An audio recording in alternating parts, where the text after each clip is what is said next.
Hey, Happy New Year, and welcome to a new series on my channel called Perfect Pilots. We'll be looking back on some of the best first episodes of television ever made, some series that are household names, and some that flew under the radar, and breaking down what makes them so great. So how do we define a perfect pilot? Here are the parameters I'm going with to start out. A perfect pilot familiarizes the viewer with its characters and their environment. It sets up the relationships between the characters.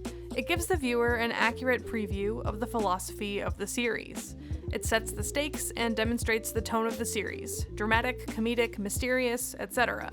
And a perfect pilot hooks you in and makes you want to keep watching. Now, I'm not a TV writer, but I have aspirations of making my own animated series someday, and alongside serving as entertainment for you, I hope these videos will serve as a study for me of how to do this thing right and what can be learned from some of TV's best.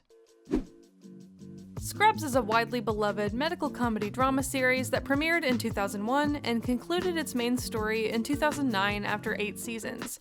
We don't talk about season 9.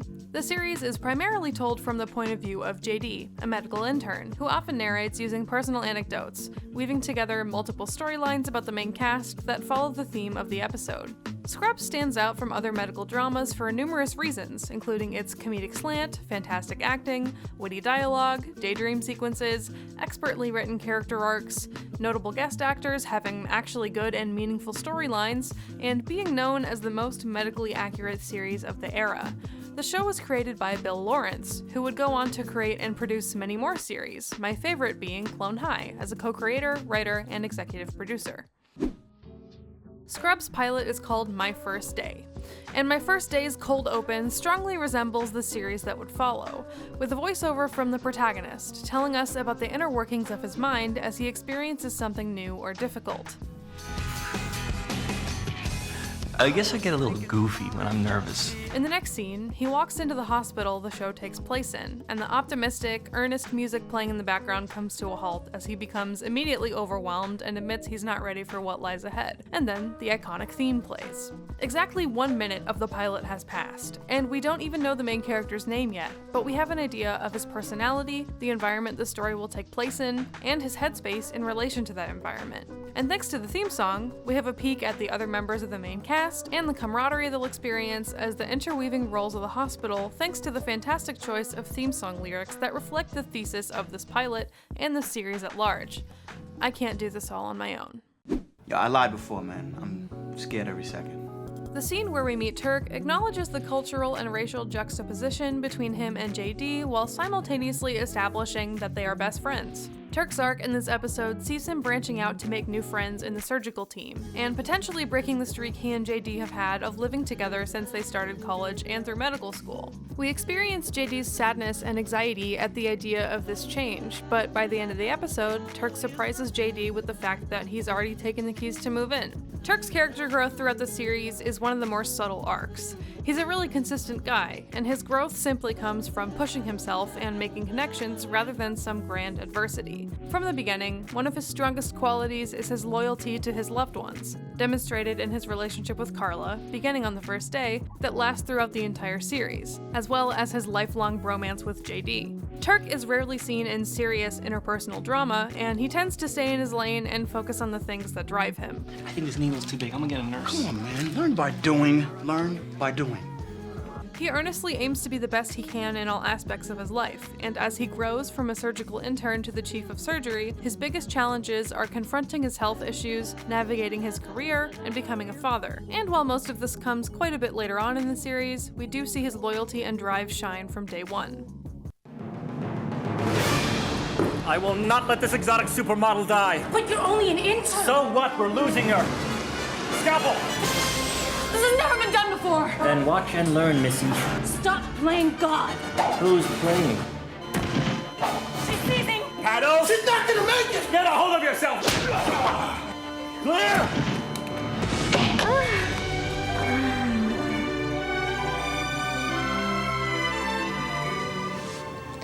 I love you.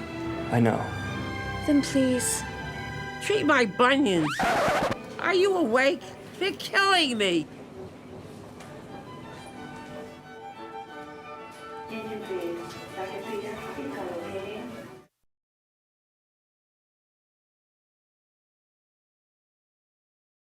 DVD, new year. I'm not gonna be making the same little silly intern mistakes. Put it there. Woof. New relationships. I'm dating a nurse. Other than a secretary or a manicurist, how that works. Scrubs, the complete second season on DVD this Tuesday. Why has this Gomer got to try and die every day during my lunch? The first scene featuring Dr. Cox is one of my favorites in this episode. He's immediately hilarious. It establishes that he has a soft spot for Carla, and it sets up his role in JD's life. I don't get it. If he's the jerk, then who's the good guy? Dr. Cox is one of the best anti-heroes I can think of, with his sardonic delivery and resting bitch face that hides a heart of begrudging gold underneath. And although Dr. Cox seems all spikes when you meet him, there's hints there of the real person begging to be let out. That's your patient, Doctor. Dr. Cox is the driving force behind so much of the emotionality in this series. He sees JD for all that he is, good and bad, from the very first day, and his role in JD's life as a mentor and friend is obvious from the beginning, even if neither of them realize it yet. If you want some real advice, if they find out the nurses are doing your procedures for you, your ass will be kicked out of here so quick it'll make your head spin. His tough love plays a huge role in forming JD into the compassionate, brave, and inquisitive doctor that he becomes by the end of the series. And in turn, JD softens him out around the edges, as we see Dr. Cox reunite with his ex-wife, build a family, go through the crushing loss of his brother-in-law, begin to rely on those around him instead of handling everything on his own, stand up for the new blood in the face of Dr. Kelso, and ultimately become the chief of medicine, driving Sacred Heart in a better direction. His character arc and his relationship with JD stand out to me as some of the best examples of television writing out there.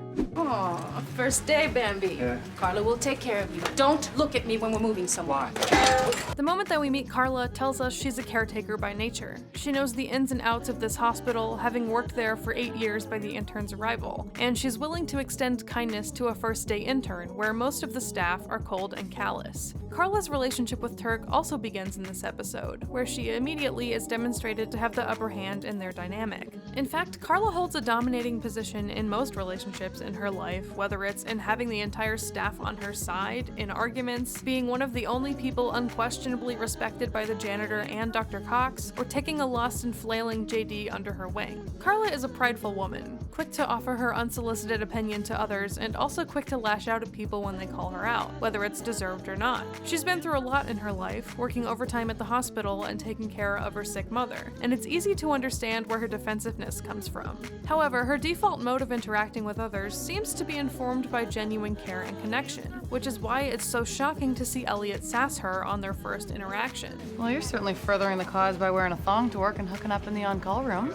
You talk like that. Do you even know my name? I think of all the characters in the main cast, Carla changes the least throughout the series. Perhaps it's because she's a few years older than JD, Elliot, and Turk, and has lived a different and less privileged life, resulting in greater maturity, but I think her pride also lends itself to her general sameness and stagnation in comparison to the other characters. Carla's growth mainly stems from letting her walls down in her relationship with Turk, dealing with her mother's passing, and becoming a mother herself.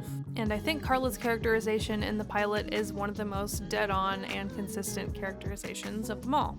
If you're talking about getting the Bursky autopsy, I already called the family for you and they said fine and thank you and I'm sorry. Elliot's characterization in her first scene is incredibly neurotic, trauma dumping to JD about her father and racing him up the stairs moments after meeting him. Her tendency to get in her own way is the center of her arc in this episode, with her selfish actions toward JD and her snide remarks towards Carla alienating her from the majority of the main cast on her first day. And while she warms up to most of the cast throughout the series, being her own worst enemy is an ongoing theme in her characterization, as her childhood trauma-induced neuroses often send her spiraling and cause self-initiated problems. Elliot's journey as she grows to become an endocrinology expert running her own private practice is multifaceted, as she learns how to fend for herself independently of her family, navigate interpersonal relationships with grace, develop a softer and more empathetic nature working with patients, and eventually be stable enough to maintain and nurture her relationship with JD after many failed attempts. In this pilot, her arc is a rare microcosm of her journey throughout the show, including her ability to reflect, change her behavior, and apologize, as well as her closeness to JD.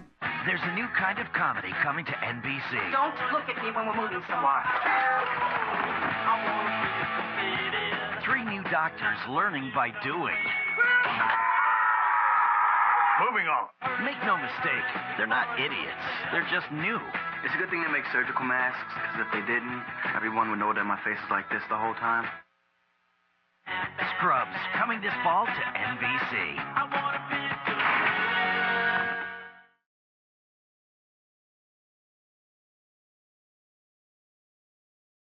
Must-See TV Thursday continues with the season premiere of Scrubs, coming up next on NBC.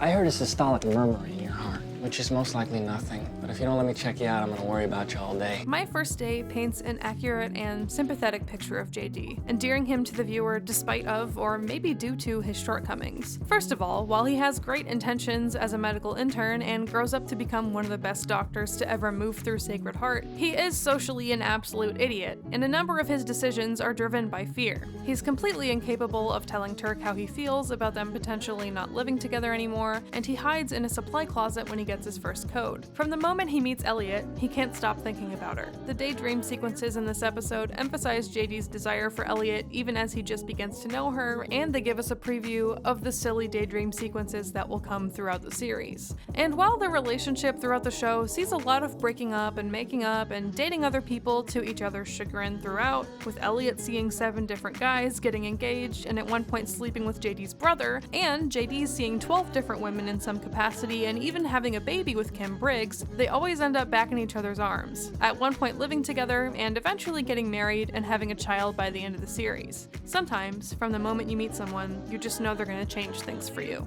My favorite piece of trivia about this pilot is in relation to the janitor, who JD unintentionally pisses off by correctly guessing that a penny is stuck in a door he's trying to repair. The janitor's main goal throughout the series seems to be to mess with JD as much as possible, and if the show hadn't been renewed after season 1, they were going to reveal that the janitor was a figment of JD's imagination, which would work perfectly because of how often JD is shown daydreaming in the series. Neil Flynn originally auditioned for Dr. Cox, but after the role was given to John C. McGinley, the producers liked him enough to give him his own role. And he was so well received by fans that they made him a full-time cast member in the second season. Neil Flynn was also one of the most improvisational actors on set, alongside JD's actor Zach Braff. JD's journey of growth is the focal point of the series, because although all of these characters' lives intertwine and weave in an incredible, moving web of stories, he remains at the center, the common denominator and the glue between them all. I think Zach Braff was a really fantastic choice to play the lead, as he holds this air of geekery, thoughtfulness, and untraditional masculinity that is rarely seen in television protagonists, while also being handsome enough to be believable as a love interest for so many characters.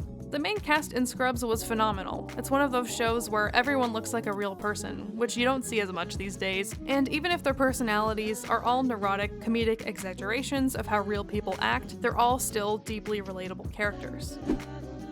So I'll save the breakdowns of all the other hospital staffers for another day, but the overwhelming message of that group of characters, from Dr. Kelso to Ted the lawyer, is that despite this being a teaching hospital, they are cultivating an every man for himself environment. Dr. Dorian, do you not realize that you're nothing but a large pair of scrubs to me? And while the episode sets up a very nihilistic and inhuman view of practicing medicine, that's flipped on its head after JD experiences his first night on call, in a really beautiful musical sequence of patient care, exhaustion, stress, and ultimately having to pronounce one of his patients dead. And I think this point in the episode is where it really hooks you in.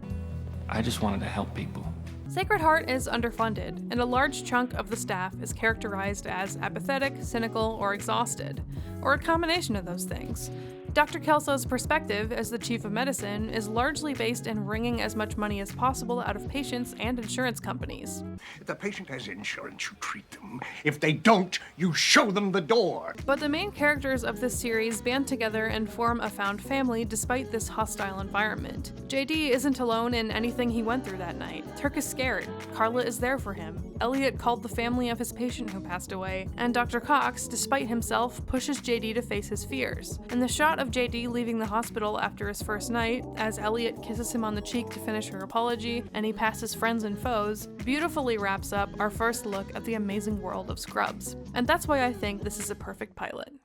Thanks so much for watching to the end of this analysis. What do you think of this video format? Are there other series pilots you'd like to see me break down? I have a few ideas myself, and I'd love to hear yours. I'm so excited to make more videos for y'all this year and see where this channel goes. If you want to see more videos like this, please subscribe, and be sure to check out my music channel where I upload covers and demos of original songs, and I'm also going to be uploading more videos talking about other people's music and how I make music to that channel. And there's also my real life channel where I post chill talks about life lessons, fashion content, and life experiments if those things interest you. Stay safe and hydrated, tell your friends you love them, and I'll see you in the next one. Bye for now.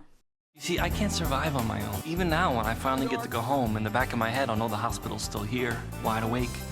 I am the queen of the universe, the way it's tired. They engulf me in the water warm.